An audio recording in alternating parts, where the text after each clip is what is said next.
en termes diplomatiques. Il y a l'école anglo-saxonne et l'école latine, sinon française. Pour illustrer cela, lorsque les Américains ont voulu se débarrasser de Mobutu, ils ne se sont pas pliés en deux. Hein. Ils ont envoyé Richard, comment il s'appelait? Richard. Richard. Oui, le nom aussi, je cherche. Il était grand, ce monsieur. Voilà. Ouais. Il est parti voir Mobutu. Il a dit, Monsieur Mobutu, si vous ne partez pas du pouvoir, on va traîner votre caravane dans Kinshasa. C'était clair et net. Hein. Lorsque la France avait pris déjà l'engagement de se débarrasser du président Pascal Lissouba, je me souviens très bien, Jacques Chirac a fait un déplacement à Brazzaville, officiel, oui. En juillet 96.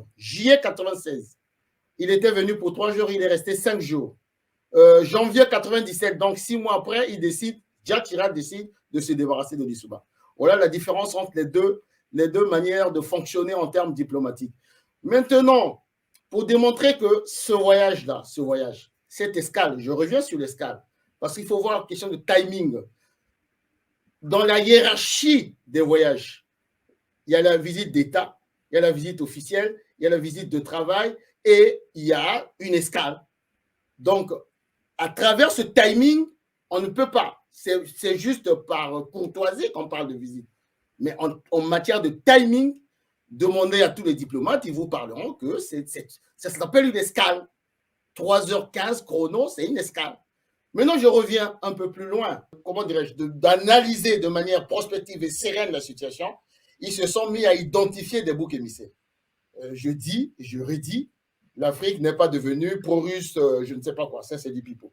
Maintenant, aujourd'hui, les voix de plus en plus auprès des décideurs, de plus en plus nombreuses, sont attentives à nos analyses. Et ils ont compris que si vous continuez à asseoir la politique France-Afrique, notamment dans les pays francophones, à travers des gens comme des Denis Sassou Nguesso, qui sont des hommes du passé, qui n'ont plus de vision, déjà, vous avez perdu en termes d'intérêt, notamment au Congo-Brazzaville. J'ai parlé des Chinois, j'ai parlé des Turcs et autres.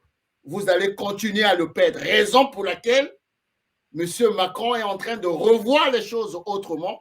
Et comme M. Sassou Nguesso n'a plus ses amis d'hier, les Lédrions ne sont plus là pour le défendre comme, soi-disant, le facteur de stabilité, aujourd'hui, M. Sassou Nguesso est nu.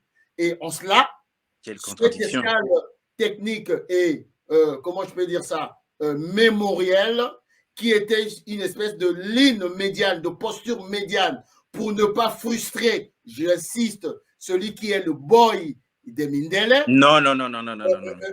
Je termine, s'il te plaît. Non, je refuse ça.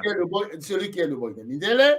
Alors, ce qui fait que on lui a prévu ce passage-là, et lui, il en a profité pour faire la danse du ventre et pour rappeler à ses amis que je reste votre gars.